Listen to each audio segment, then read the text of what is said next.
Alors, on va déclarer deux variables que je vais appeler A et B. Int A, int B. Et ces rectangles qui représentent ces variables ont chacun un type, une adresse et un contenu ou une valeur. Ça, c'est la variable A et dont le type est entier. Alors, on va lui donner une adresse en code hexadécimal 0x ff D114. Et puisque cette variable n'a pas encore été initialisée, son contenu est vide. Mais si j'ajoute l'instruction A égale à 57, eh bien le contenu de la variable A devient égal à 57, n'est-ce pas? Alors pour la variable B, son type est entier comme la variable A. Elle a aussi une adresse en hexadécimal qu'on va dire 0f51x32. Et avec l'instruction B égale à A, la variable B prend pour contenu celui de la variable A, c'est-à-dire les deux valeurs 57. Si maintenant j'affecte au contenu de la variable B la valeur 3, cette case prend maintenant la valeur 3 sans aucun effet sur la valeur de A, même s'il y a cette instruction qui semble dire que B égale à A. Ce n'est pas une égalité au sens mathématique, mais plutôt l'affectation du contenu d'une variable dans le contenu d'une autre variable. Le type entier alloue quelque chose comme 32 bits d'espace mémoire pour les variables déclarées comme ce type. Et par conséquent, réellement, le contenu de la variable A ne s'écrit pas 57, mais plutôt une chaîne binaire, une série de 0 et de 1. Et c'est la représentation binaire, le code binaire si on peut dire, de la valeur 57, et c'est un code écrit sur 32 bits. Pareil pour la variable B, dont la valeur 3 en est le contenu,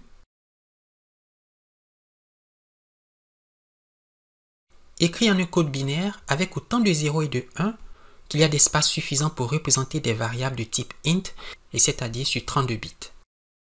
Et donc pour être réaliste, je devrais représenter cette mémoire comme 32 unités de cellules, chacune comportant une valeur binaire, n'est-ce pas?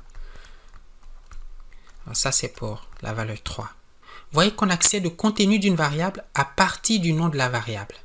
Et si au contraire je vais accéder à l'adresse de la variable, et par exemple pour accéder à la valeur 0xffd14, qui est l'adresse mémoire de A, eh bien il faut utiliser l'opérateur dit d'adressage. Et par exemple, pour accéder à l'adresse de A, eh bien on va écrire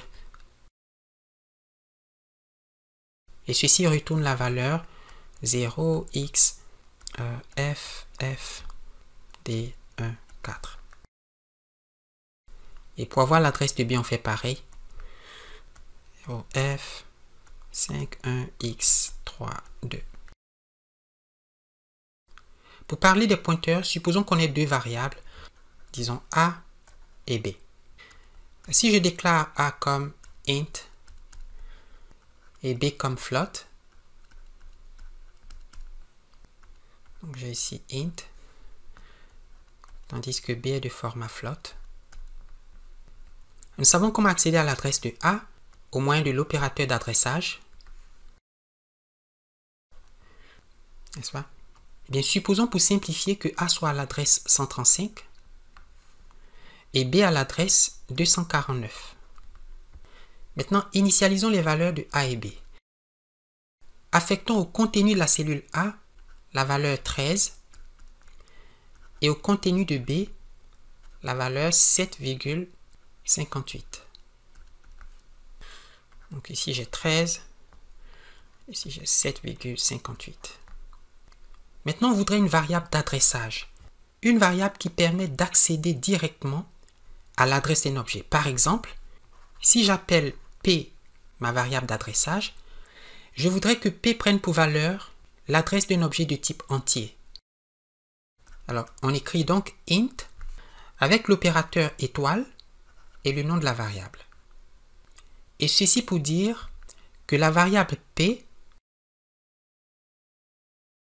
est un pointeur sur des objets de type entier. Et par exemple, je vais appeler Q la variable d'adresse qui pointe sur des objets de type float. Vu que P est un pointeur sur des entiers, initialisons son contenu à l'adresse de la variable A qui, on le voit, est de type entier. Et par conséquent, le contenu de la variable P est 135. N'est-ce pas? C'est l'adresse mémoire de la variable A.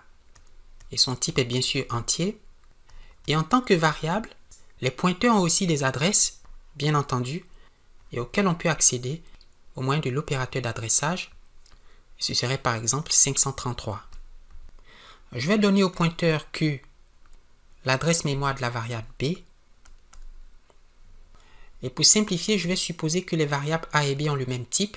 Ces variables sont toutes deux de type entier. Et le contenu de B est 7. Supposons qu'on veuille permuter ou échanger les contenus de A et B. On voudrait une fonction qui prend A et B, qui donne à A le contenu de B et à B le contenu de A. A vaut 13 et B vaut 7. On pourrait introduire une variable auxiliaire. On va l'appeler temporaire.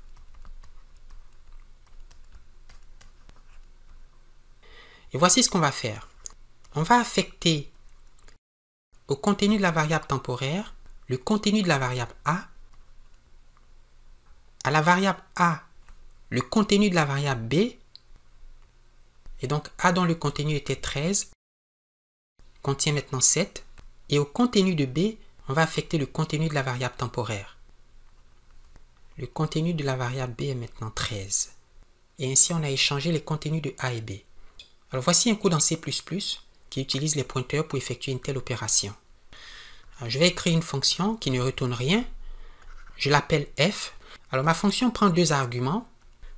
Et ce ne sont pas les variables A et B, mais des pointeurs sur ces variables.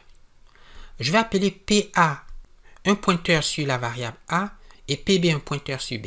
Ce sont des pointeurs de type entier. Int étoile PA pour le pointeur sur A. Int étoile PB le pointeur sur B. On va déclarer la variable temporaire. Donc int temp. Et on va d'abord affecter, comme on l'a fait, au contenu de la variable temporaire, le contenu de la variable adressée par PA. Et comme PA pointe sur A, la variable temporaire prendra la valeur 13. Étoile PA. Qui veut dire le contenu de la variable adressée par PA.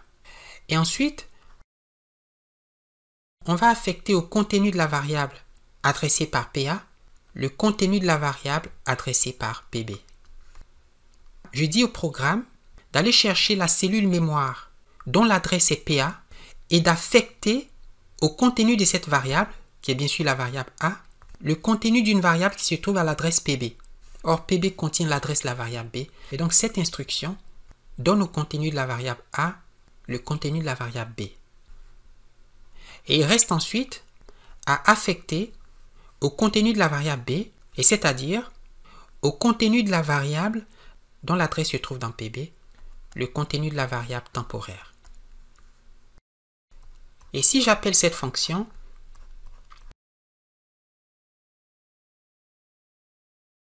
en lui donnant l'adresse de A et l'adresse de B, les arguments sont des pointeurs et donc leurs valeurs sont des adresses. Adresse de A, adresse de B.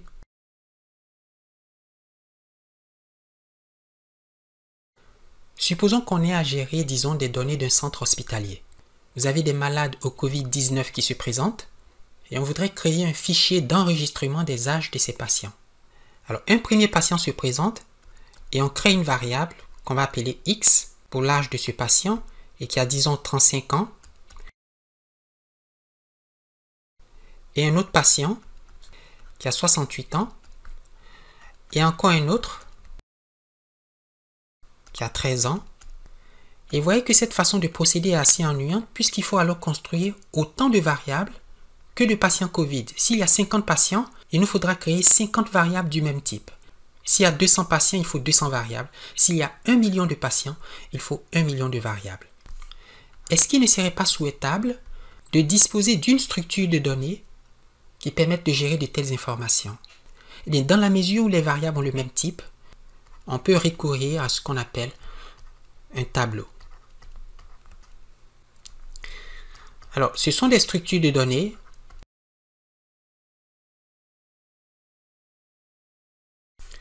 Il y en a bien d'autres. Les listes, les piles. Supposons qu'on ait, disons, 20 patients Covid. On peut en langage C++ déclarer un tableau. On va lui donner un nom. J'appelle A ce tableau. Et il contient 20 éléments. Pour montrer une image,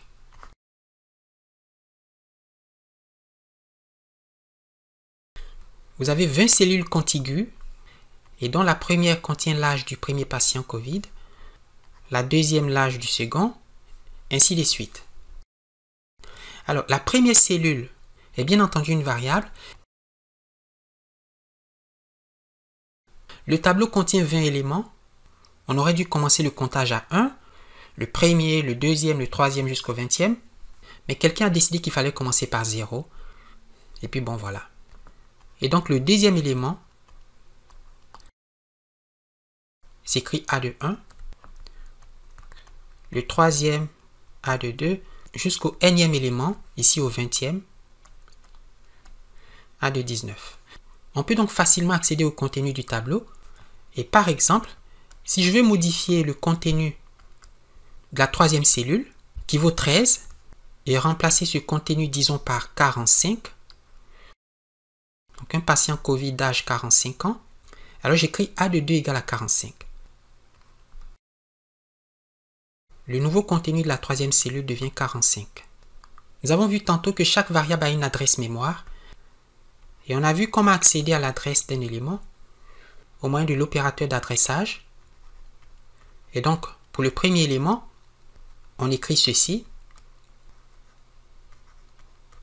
Pour le deuxième élément, les tableaux ont ceci de particulier que le nom du tableau est aussi un pointeur.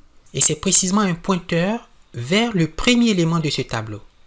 Il n'y a donc pas de différence entre l'adresse du premier élément et le nom du tableau. Et par conséquent, l'adresse du deuxième élément s'écrit A plus 1. L'adresse du troisième élément, c'est A plus 2, etc. Supposons que le premier élément A de 0 soit l'adresse mémoire 333.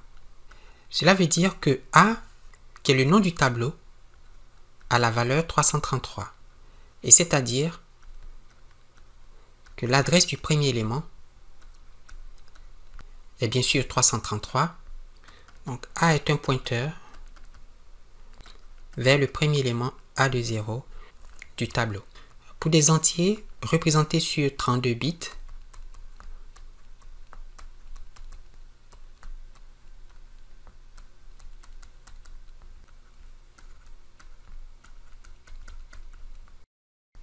c'est 32 bits code pour la valeur située à l'adresse A plus 4 ou encore adressage A de 4 et les 32 bits suivants pour la valeur située à l'adresse A plus 5.